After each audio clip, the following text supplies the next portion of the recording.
A'udhu billahi minash shaitani rajim. Bismillahir rahmanir rahim. Sísítà wa kan ló pẹjọ́ wá bá mi o. Wọ́n ní kí ló dé tó jẹ́ pé àwọn ọ̀rẹ́ òun gangan nígbà táwọn fẹ́ bẹ̀rẹ̀ okòwò. Àwọn jọ pa àwọn jọ kún ni gbogbo bó ṣe máa ṣe nígbà táwọn ọ̀rẹ́ àwọn yìí èyí tó ti márì òun support wọn, òun wà ń bẹ̀ fún wọn. Èyí tó bímọ òun wà ń bẹ̀ fún wọn. Sísítà yìí lọ́lọ́run ò tí ì gbàdúrà àwọn ì tí ì lọ́kọ. Ṣùgbọ́n ọwọ́ àwọn jí sí okòwò ṣíṣe. Wọ́n ní tó wá jẹ́ ìyàlẹ́nu fáwọn, wọn aláṣọ títà ni wọ́n ń taṣọ. Wọ́n wá ní pé àbúrò ọ̀kan nínú àwọn ọ̀rẹ́ àwọn ni ó fẹ́ ṣègbéyàwó. Wọ́n wá mú aṣọ ẹbí. Ìyàlẹ́nu tó jẹ́ ń bẹ̀ fún wọn ni pé ọ̀rẹ́ àwọn ò mà wá bá wọn láti wá pé kán lọ mú aṣọ ẹbí.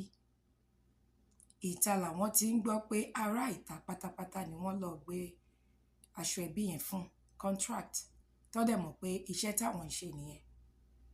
As a matter of fact, wọ́n ní price tán lára àta fún wọn yẹn gan ó léwó sí ní táwọn ò bá fún wọn lọ. Wọ́n wá ń bínú pé kí ni káwọn ṣe. Mo ní kán ṣe sùúrù. Àwọn nìkan kọ́ ni irú ẹ̀ máa ń ṣẹlẹ̀ sí. Ọ̀pọ̀lọpọ̀ ìgbà tí a bá ń ṣòwò ni àbá tí ẹ ń ṣe business, kó má tiẹ̀ jẹ́ business, kó jẹ́ any other nǹkan tá a bá dáwọ́lé. Àwọn ẹni tá a bá lérò ipọn máa wà ń bẹ̀ fún wa, wọ́n lè má wà ń bẹ̀ fún wa.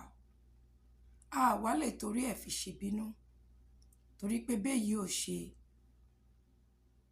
èyí tó jù yẹn lọ á ṣe, àti pàápàá pé àjùmọ̀bí ò kan tàánú o, ẹni Ọlọ́run bá rán sí ni o. Mo sọ fún sísítà yìí, mo ní bóyá oore yín kò sí lọ́wọ́ ọ̀rẹ́ yín ni. Ẹ̀yin lọ́lọ́run rán sínú ayé ọ̀rẹ́ yín, ẹ̀yin lẹ́yìn wà ń bẹ̀ fún wọn, ẹ̀yin máa ń wà ń bẹ̀ fún gbogbo wọn. This is the first time tó máa ní nǹkan ṣe tí ò bọ́ lọ́fẹ̀ẹ́ dé, wọn wá lọ gbé fáràtà. Ọ̀pọ̀lọpọ̀ wa là ń go through irú nǹkan bẹ́ẹ̀ o, tó jẹ́ wípé àwa lè fara tiwa sílẹ̀ fáwọn èèyàn kan tó wúkọ́ àti wà ń bẹ̀, kan tó gbégbá àti bá wọn gbé. Ǹjọ́ máa ń bà wá gbégbá àti wa káwa bá fẹ́ gbé ṣá. Ẹ má rí fi ṣèbínú o.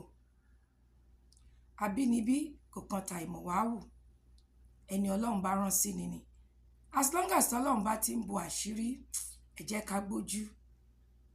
Ire o. Alesh TV dáhùn ní tiwa, òun náà ń sọ nígboro. Torí bó takálé takàkó wọ́n bẹ ní Facebook, Alesh TV wọ́n bẹ ní YouTube pẹ̀lẹ́tò lọ́kàn òjọ̀kan. Alesh TV dáhùn ní tiwa, òun náà ń sọ nígboro.